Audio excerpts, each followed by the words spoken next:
Ladies and gentlemen, a very good morning and a hearty welcome to Manthan. We are proud to be hosting parallel sessions at the second edition of Mangaluru Lit Fest 2019, organized by Mangaluru Literary Foundation.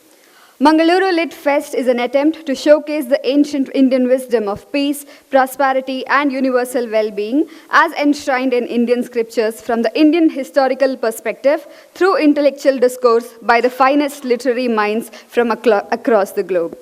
I am Ashwini Jain, your stage host for the day.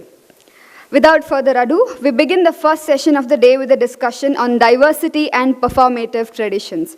May I call upon Professor Venkat, who will be in conversation with Ashwini Desai, onto the dais, please.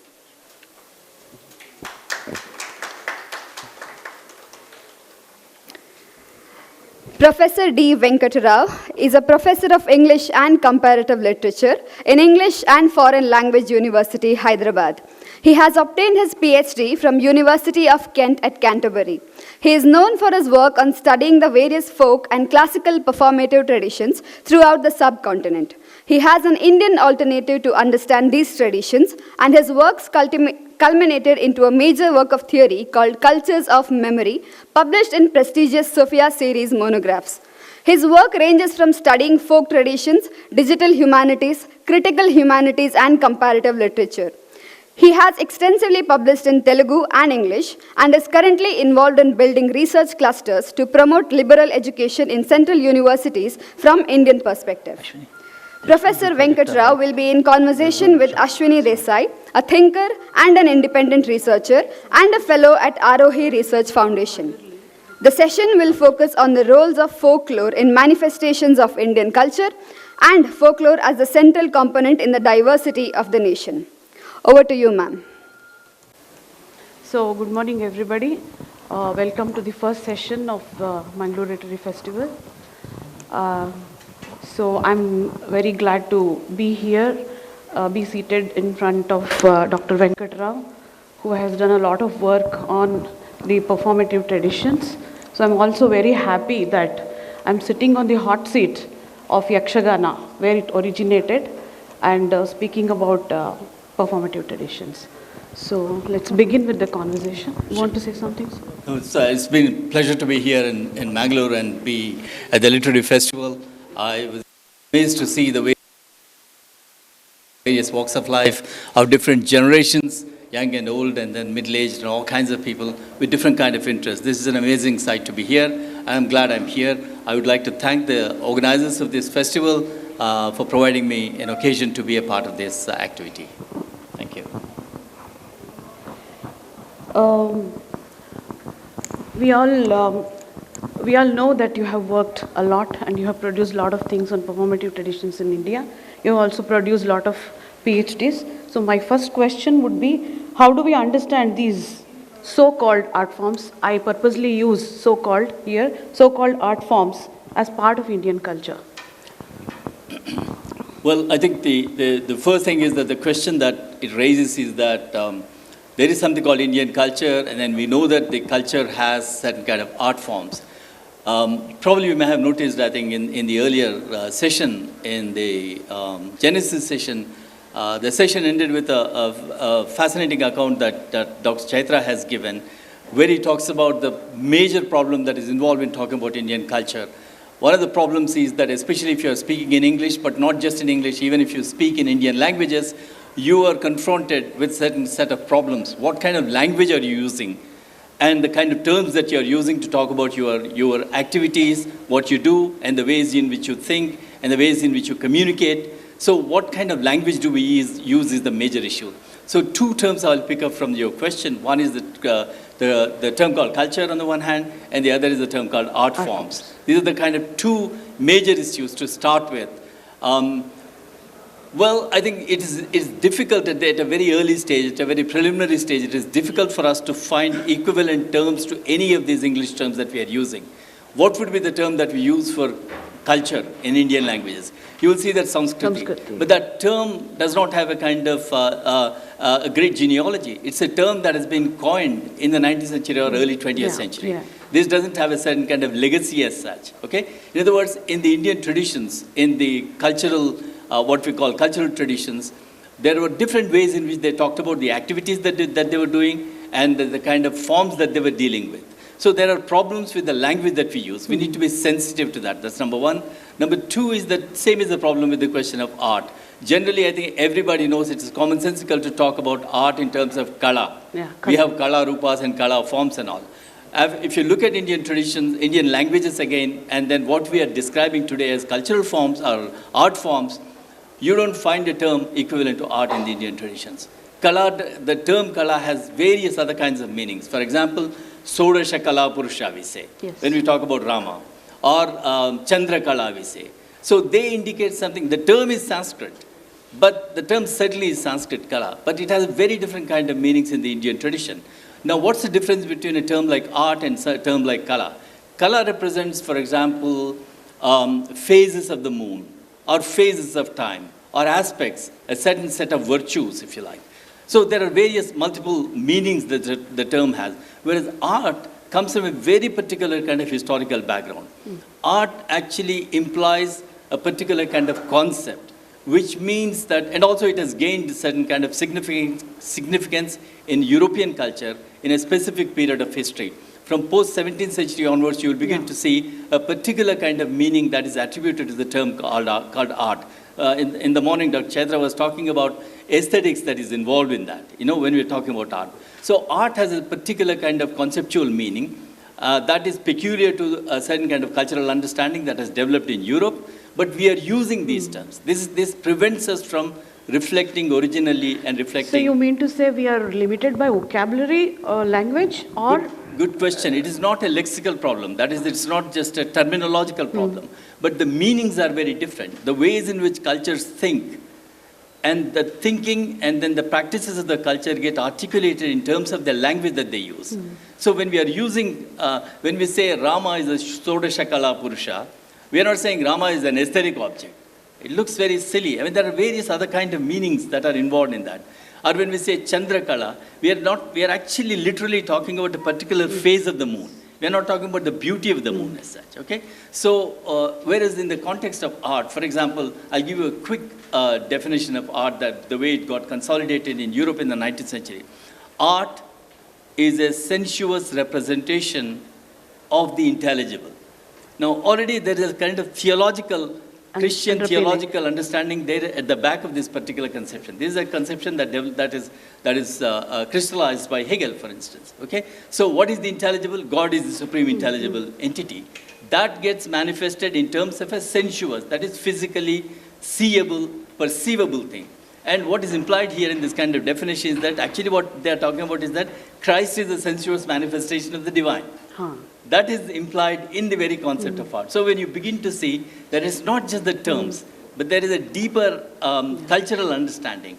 That's at work in the languages that we are using. So actually then it becomes the opposite of what... It becomes very different. So we need to be able to, our effort is to see what is implied in the words and the languages that we are using and what kind of cultural forms or practices that we are trying to represent or deal with. That's our effort. But that effort gets actually blocked by the terms that we use. So we need to be very sensitive to the terms that we are using. I'll give you one example. And this is in the last 70 years or 100 years, in fact, if you look at work of somebody like famous art historian called Ananda Kumaraswamy, in his work you will see that he is very openly and then very kind of with great ease translates all the European terms into Indian terms.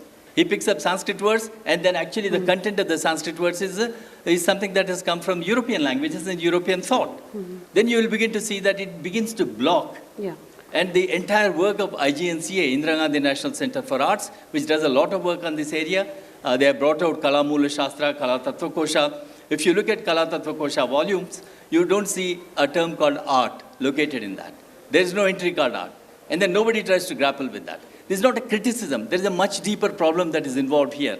For the last 100 years, we have taken the language of the West and then tried to find equivalent terms from Sanskrit or Indian languages. And that's where the block is. There's a conceptual problem. Conceptual problem, and that's why we need to think beyond that. So with regard to... But nevertheless, in the work, since I'm writing in English, I'm compelled to use the term culture. But what I try to do is that we need to use these terms if necessary, but we need to give the account that we are trying to provide. That is that how we are using this particular term. For example, I use the term culture often. I say that culture is basically our salient practices and our reflections on our salient practices. That is that there are practices which have come to us over a long period of time. How do we render these practices, and do we have accounts about these practices? Do we provide accounts about these practices? Okay, so or what others say about our practices. Do other people who look at our practices, do they provide accounts about that? That's the way I use it minimally. Okay. Yeah. So we'll pass on to the next issue. So we have been calling these performances as performative traditions. So I have two questions for you. What do you mean by traditions? Because there is religious traditions also. So when you use the word tradition, I think it's different. Second thing is, can you speak on the transmission of memory? Okay. So you have, in your work, you've consistently used the word democultures, that is cultures of memory. So can you elaborate on these 2 points? All right, okay. I take a whole semester to talk about each of these terms, but since I don't have semester and I can't keep you here for a whole semester, so I'll try to be brief. Okay, again, I think one of the predicaments that we are caught up, we have to confront, and there's no point in simply blaming somebody about this. We need to do the work. We need to work. We need to get out of this kind of situation in which we are, okay? What is the situation?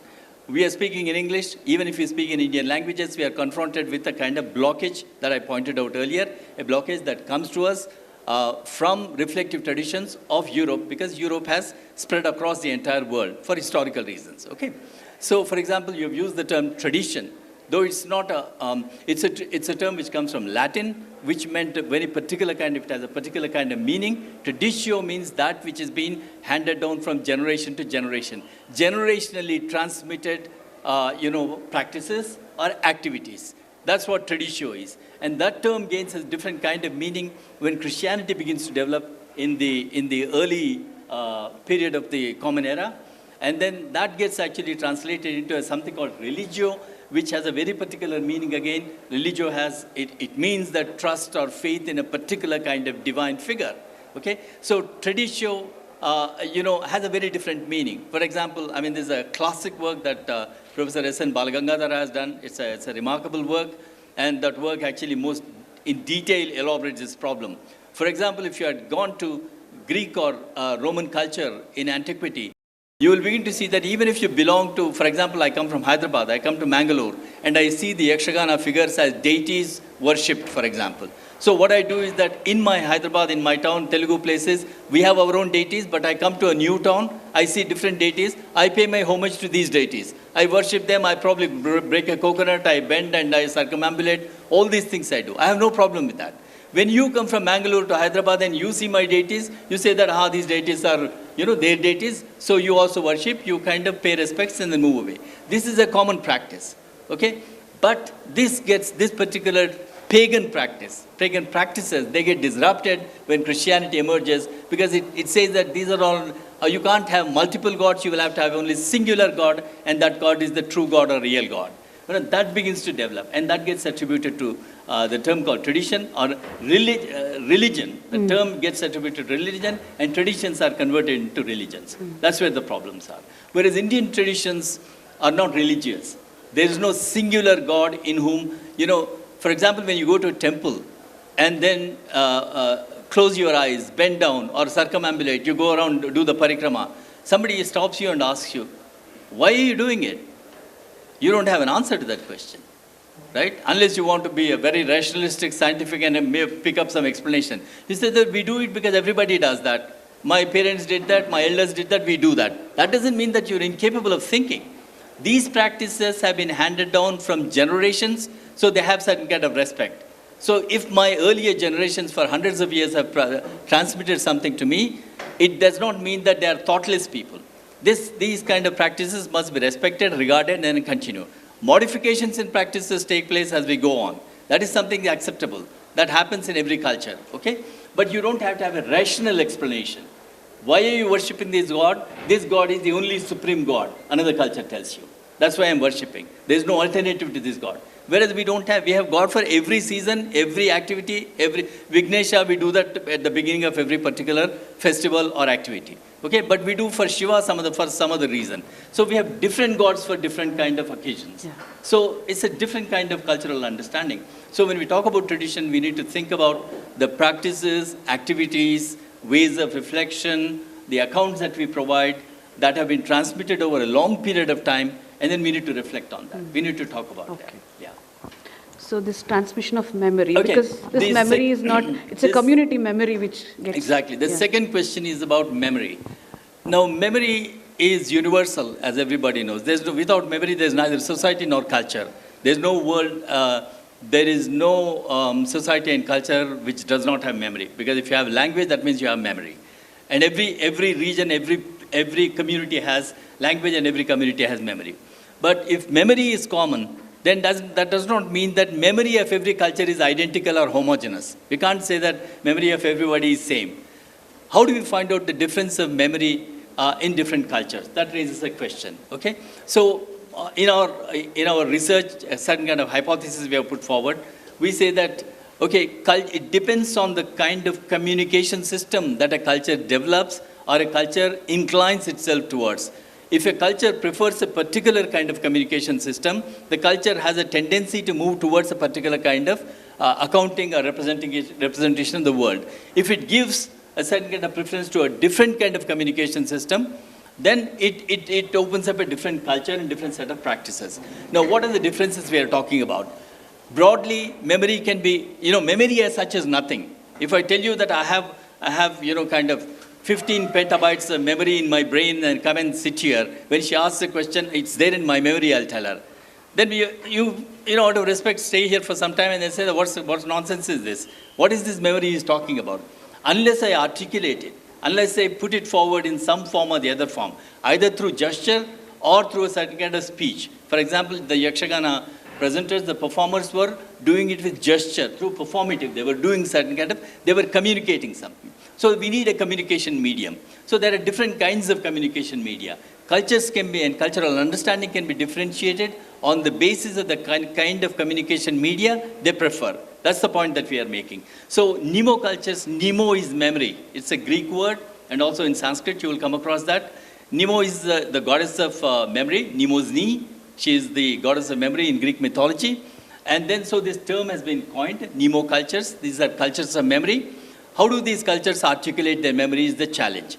These cultures, what I'm talking about is that Indian and to a large extent non-European, here I am including African cultures and a large number of Asian cultures, they articulate their memory on the basis of two distinct communication media, the most ancient communication media. What are they? Speech and gesture.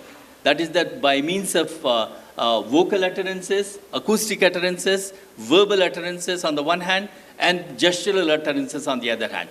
That's how they develop performative traditions. So song, storytelling, performances, dance, and then all kinds of bodily activities become important. So Nemo cultures are those cultures which give predominance, preference to this particular bodily articulated communication media. Bodily articulated, you speak, you dance, you sing, and you tell a story, you perform. These are the ways in which, I don't need to illustrate this. Yakshagana, for instance, is a Nemo cultural form in the sense that they are performing something here. Similarly, you will see Talamaddale, for instance, extraordinarily vocal, verbal exchange that takes place, okay? So you go to any part of India, you'll begin to see that these particular kind of communication media, speech and gesture, bodily articulations, they gain preference over what I call inscriptional communication media. Inscriptional communication media is that you write it down, you put it in the archive, you put it in the library, and then you depend on this kind of what I call surrogate bodies. In the Indian cultures, in Nemo cultures, the body that you have becomes a source of articulation. But that does not mean that India doesn't have the surrogate bodies as such. You have drama, you have ancient. Yes. Exactly, and we have, for instance, the largest number of manuscript collections are in India. 30 million, manuscript collections, according to one source. Yet, in spite of the development of in what I call inscriptional media, which is writing, print medium, audiovisual medium, and digital medium today. In spite of the development of that, we can still see prevalence of nemoculturality. All our cultural forms tend to be largely inclined towards nemoculturality. For example, for the first 2,000 years, Vedas were never written down. Only in the 5th century of the Common Era, you'll begin to see that Vedas were written down. But even today, Vedas are recited and performed. They're rendered. Similarly, the song traditions of Northeast or song traditions of Northwest, that is Rajasthan and other places, you'll begin to see that they are extraordinarily performed by means of kind of articulation and memory through singing, through storytelling. This goes on. So nemocultures are the cultures which actually put their body to work in order to render, in order to generate, in order to transmit, in order to pass on their cultural forms and cultural reflections. So they have a different kind of learning which happens through Absolutely. memory. Absolutely. That's what you say. Yes, the learning is excruciating. If you have seen, when we saw the two kids who were dancing with such dexterity there, the jumps that take place, you need training. You need to have control over your body. I'll give you one example. In Kerala, there is a performing a tradition called Theyyam. And Theyyam is a very difficult one.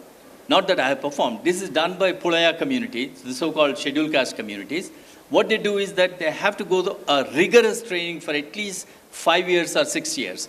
Then they'll have to carry on their shoulders and head this very, very heavy 40 kilos of headgear they have.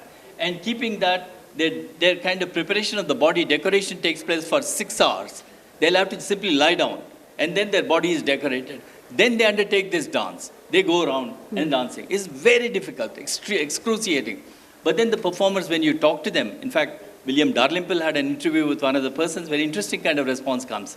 You are a Dalit, why are you doing this? No. That kind of question comes up. Then he says that I do all kinds of other work. I do the grave, well digging, I do the grave digging during my normal days. But you know what gives me the greatest of satisfaction? This particular Theyyam performance gives me the greatest satisfaction. This is heavier, this is more laborious, this is more difficult, yet I gain happiness. Chaitra was talking about happiness. So that happiness is something that you acquire, you receive, you get gratified when you put your body to work in a certain way. And then in specific ways. These were what I call salient practices. Yeah? I mean, there can be a justification, there can be kind of very fascinating account from Bharata to talk about this, but we won't go. This brings us to the big question which is there in the discourse. Like they say there is a Sanskritic way of, these performances could be divided into two things. There is one Desi way of doing it, there is another Marga way of doing it. At least in Kannada literature, there is a lot of talk about this. Okay. So do you want to, like Shishta and Janapada? Yes. Another question to that, which is an attachment to that question is, what happens to these performative traditions when they are spoken about in the classrooms, literature classrooms? Okay.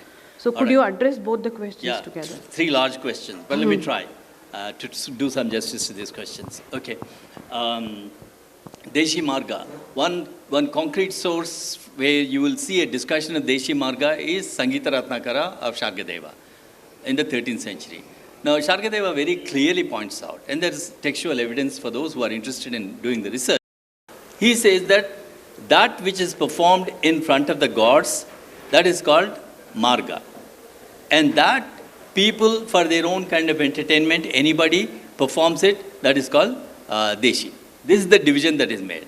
And if you look at very serious scholars in the last 50 years, the way they are translating these terms, you will get horrified.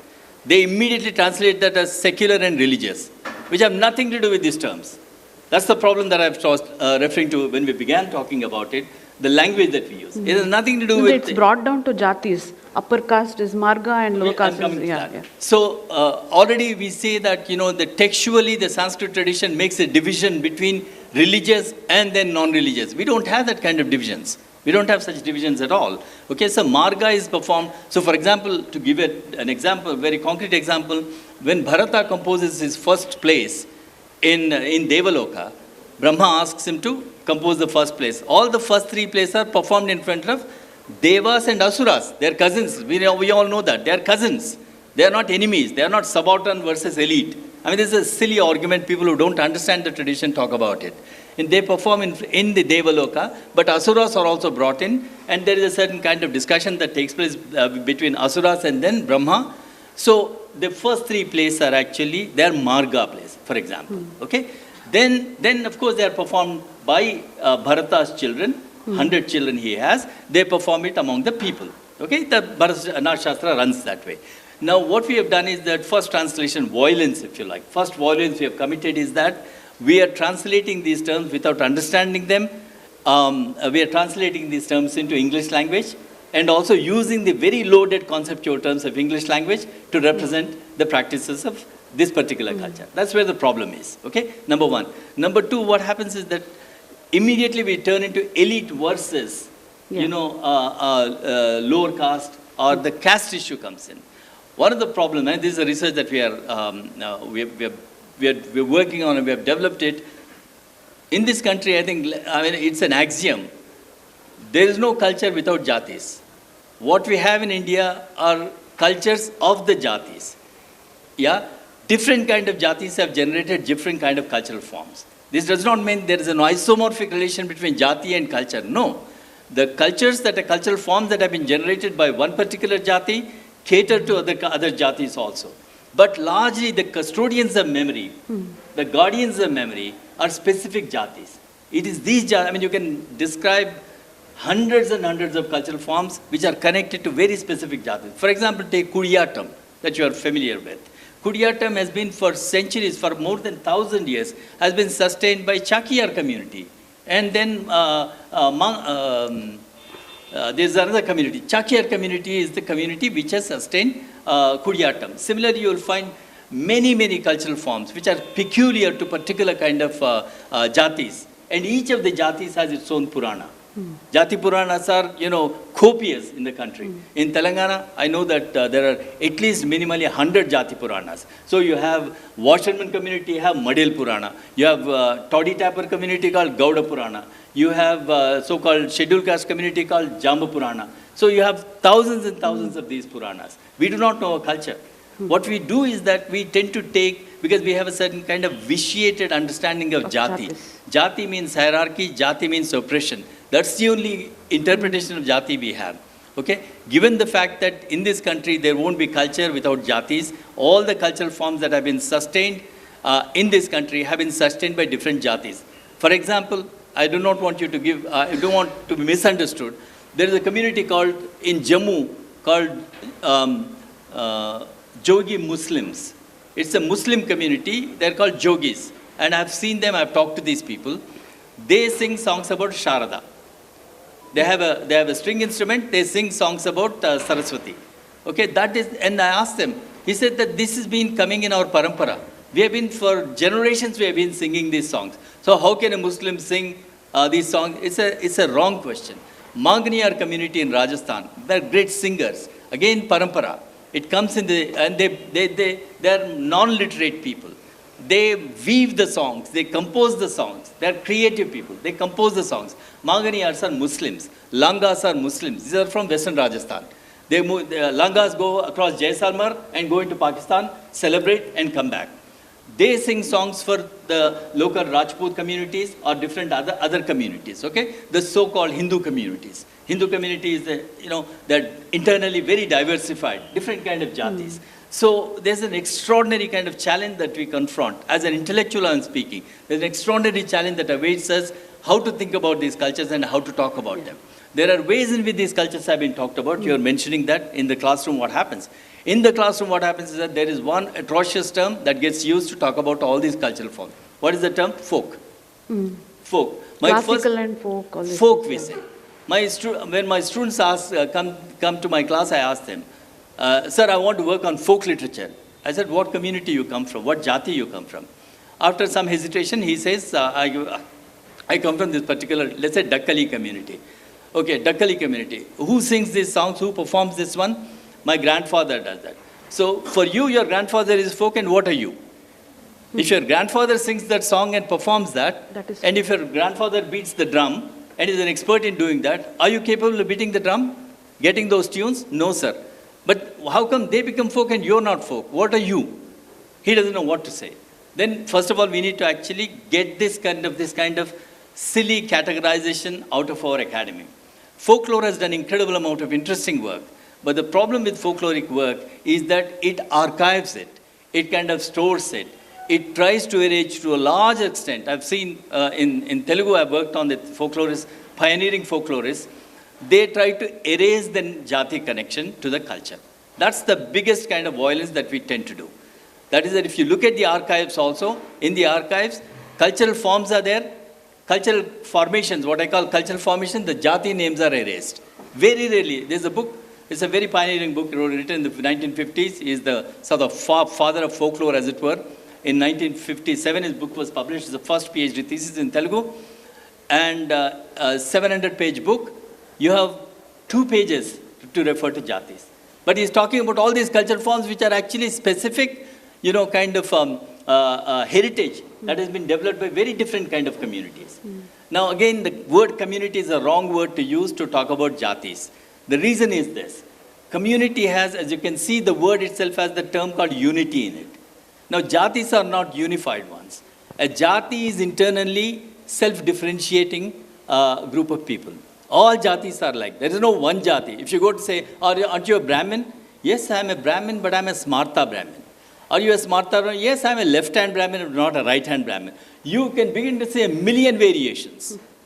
And then there is no kind of simple unity and totality to the jati. Jatis are internally self-differentiating. And it has very interesting kind of implications. I mean, can we have a concept of politics? I think very difficult. Indian thought has not been able to, it's not a negative thing. The concept of politics comes from elsewhere, but we worked in a different way. Yeah, these jatis are connected again. If there is a Mahabharata, there are 1,000 Mahabharatas, you will see. If each jati has a Mahabharata of its own, each jati has a Ramayana of its own, each jati inflects its own same Purana, Devi Purana in a different way. Ellamma Katha is there in Kannada also. Parshurama Ellamma Katha. It's performed by the so-called scheduled caste. Again, it's a wrong term to use, scheduled caste. It unifies all the jatis of Malas and Madigas. That's a wrong thing to do. But we continue to do that today. So I think what is the biggest intellectual challenge, a research question, is that how do we talk about these heritages of which we are a part? Yeah, it is not that there is somebody else has to do it. Our classrooms are filled with jatis. But the teachers are not competent anymore. They do not want to talk about it because we have actually internalized a certain kind of stigma about talking about jatis. We talk about abolition of jatis, which abolishes many things. Exactly. Yeah. First abolition is being done when you actually categorize as SCs, STs, OBCs, etc. That doesn't give you anything. According to one report, there are at least 50 different ST communities in Karnataka, 195 plus communities in OBC communities in Karnataka, and then 101 different kind of SC communities in Karnataka. This is absolutely minuscule of what we see on the ground. But we already have there are 4 ministries which maintain jatis. How can you get rid of the jati in this country? There are 4 ministries that are maintained. But what we are missing is that the cultural heritage, the cultural transmissions, the cultural sustenance, and what I mean by that is that distinctive ways of articulating language, very distinctive ways of articulating your bodily, kind of gestures. These have been generated by, these have been sustained and transmitted by different kind of jatis. And that's extraordinary. I don't think there is an easy parallel elsewhere. Yeah. So we need to think about that. That's the biggest intellectual challenge. So you just use this word archive. Yeah. So then in your work you use this lively archives, these cultures of memory. Yes. So lively archives, it seems like an oxymoron, but can you please explain about that? As I pointed out, that a culture's own kind of orientation depends on the kind of communication system it kind of, prefers. A particular kind of communication it privileges. Largely, and this is a hypothesis, largely European culture tended to incline itself more towards inscriptional culture. That is that memory is articulated outside the body, you write it down, your memory is in the paper, you archive it, you kind of turn it into a library, you turn it into a museum, you turn it into a database. This is done. This is something, okay, I'm not entirely negative about that. But culture has moved in that way in the European context. In the Indian context, the point I made was that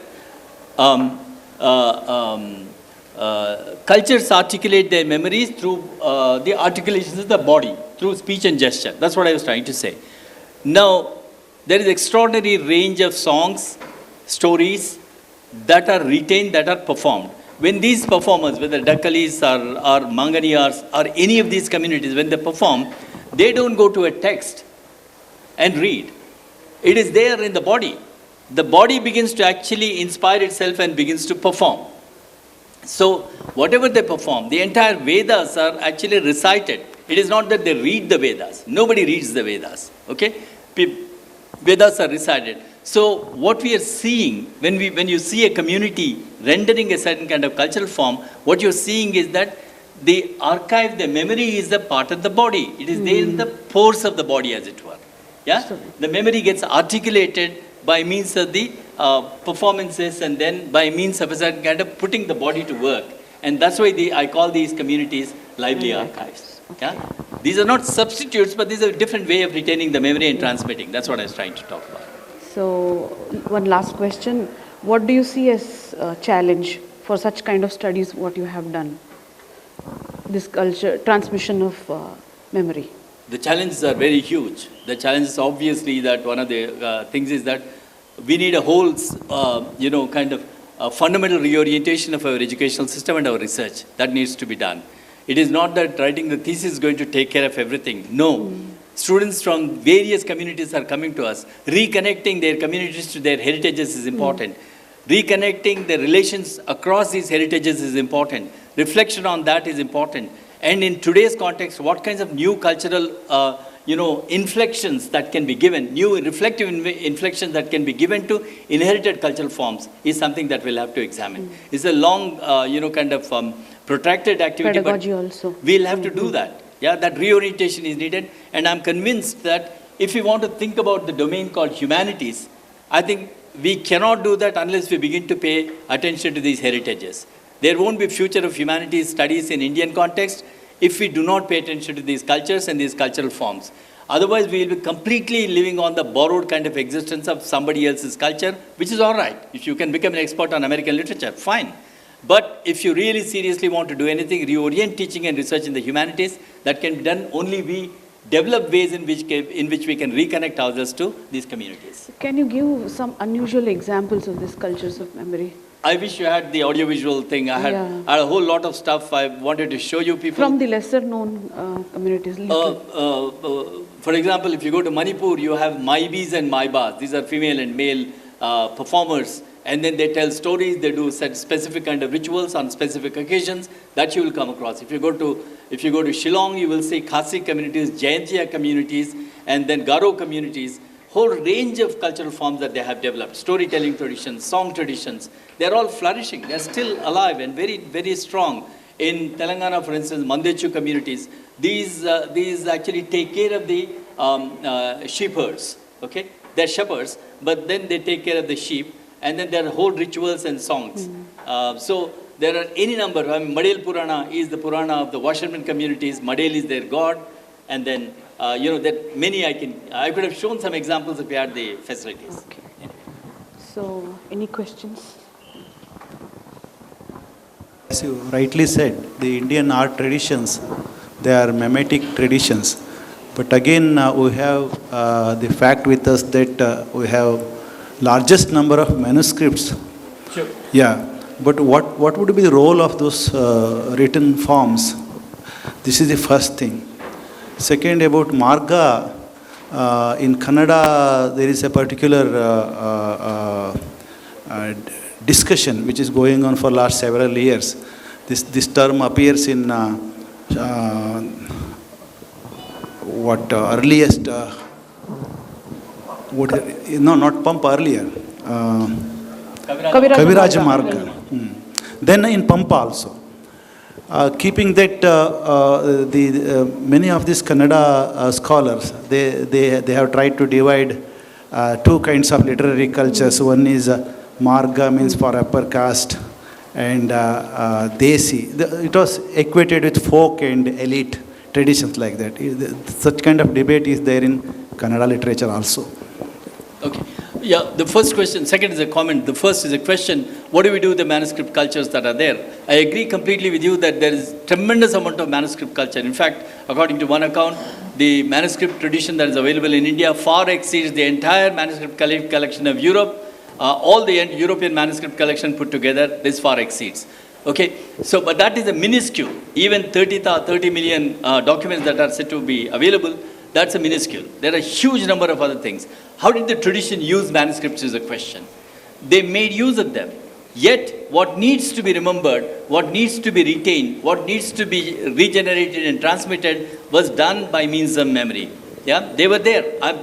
I'm prepared to agree that Shankara has read the manuscripts. Yet at the same time, he has composed some of the verses in such a way that they can be transmitted. Okay, so I think there is a deeper question here involved. We can't take it up now. That this particular kind of emphasis on what I call mnemoculturality, putting the body to work, is a way of reflecting on the enigma of the body itself.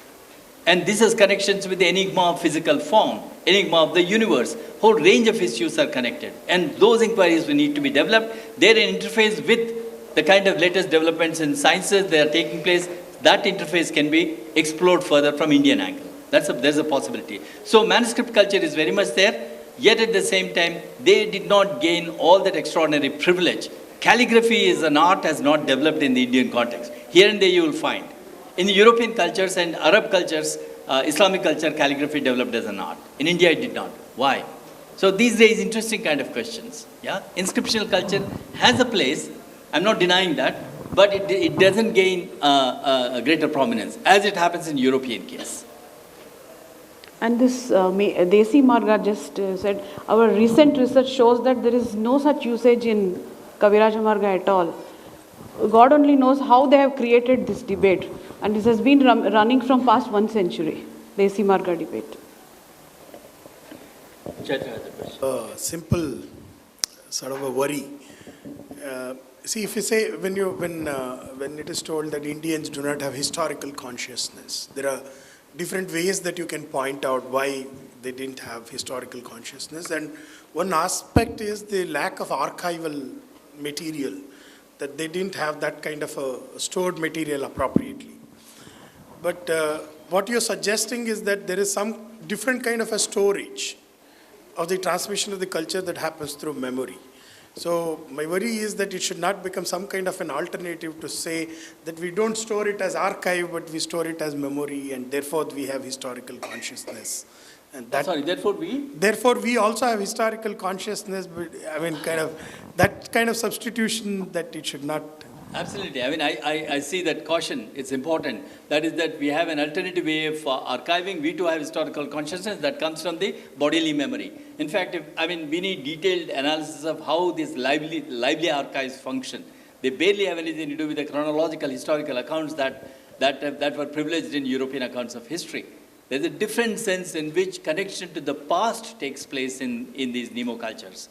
That difference is that past becomes actually, there's no radical categorical division between something called the past and the future or the present. They actually move together, they are woven together. Yeah, constantly. Karma Sanchita is very important. Karma Sanchita is the past of, transgenerational past. That becomes actually that Sambhavam, Karma Sanchitam, Shariram Sukhadukanam, Bhogayatana Muchyate. So the body, the enigma of the body is that it is being made possible by transmission of transgenerational memories. So there is a relation to the past. There is also a relation to the future. But that doesn't get articulated. These are very fascinating discussions. We can take them up. How the very concept, philosophy of history can be differentiated from this particular kind of understanding of the past. And that's, I think there are million texts that can be shown to demonstrate this, million compositions in Indian tradition, across scribal and across, the different kind of lively memories. One can demonstrate that. Thank you, sir. Here we come to an end of the first session of Mangaluru Lit Fest 2019. Can we have time? We can take one last question. So, very recently I went to an academic conference where I came across this very interesting paper. It was on urban memory, where the speaker had done a very basic, research about what that was. And she, illustrated that due to, rapid globalization and, infrastructure development across cities or, developing cities, the traditions and the, there was a certain practices that were native to very specific spots in that city, which were lost. For example, it took me back to a question I had about my native place when I was quite young. It was, we had this tradition called as a katte puja. So there were kattes, and the god used to go on processions all around the city. I asked, how are these kattes decided? And nobody had any answer. After that, after this session, I went and did some research, and I found out that these kattes were next to water bodies in the ancient past. But then that urban memory, that culture of katte pujas have been still happening, but then the water bodies have gone because of construction and all of that. So is there any research, or is there any effort being done to save or recover such traditions, or the reasons for such things? Because another 100 years down the future, we may lose a lot of what is there today as well. So it invites a longer discussion, but I think at this stage I'll say very practically, the classroom is the scenario, one of the scenarios, not the only one, because cultures are not being sustained by classrooms. Yeah, but today we have an opportunity of reorienting humanities, where students come from very different kind of Jockeys, and if they get connected to for three generations, they have been distanced for, let's say, 100 years, 100 years, 100 years to a large extent for some people. And if you can begin to reconnect to them, I'm not saying simply glorify and preserve, but explore the creative possibilities of these communally inherited, transmitted kind of memories by means of speech, gesture, language, and the body. Probably there is something else, new kind of forms will come into existence. Today what we are doing is that we are looking at YouTube, or we are looking at digital media and seeing. But agreed, you can go ahead and then do that. But there is a much more fascinating kind of memory. Those kind of traces are still there in your body if you happen to be from that community. Then I think there are ways in which we can begin to activate our own memories, spur these memories, and then see what can be done. Yeah? So one of the purposes of Kavya, says Kalidasa, is to spur your memory that you yourself are not familiar. Jananantara Sahrudani, all, for generations, for several transgenerational memory also can be activated, he says.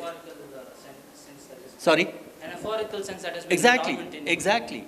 So there is a possibility to reconnect, so that different kind of cultural forms can come into existence, rather than, kind of surrender yourself to invasion of cultural forms from some other place. That's an effort.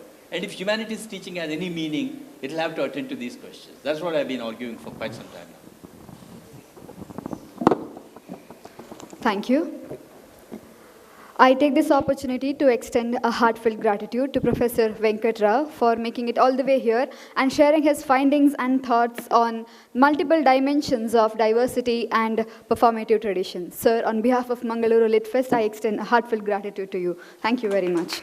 I also extend a heartfelt gratitude to Ashwini Desai from Arohi Foundation for, may I say, captivatingly conducting this session. Thank you, ma'am.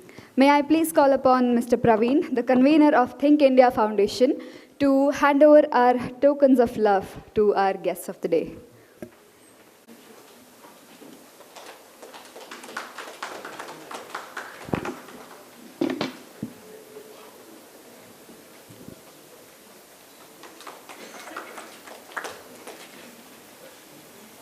Thank you, ma'am. Thank you, sir.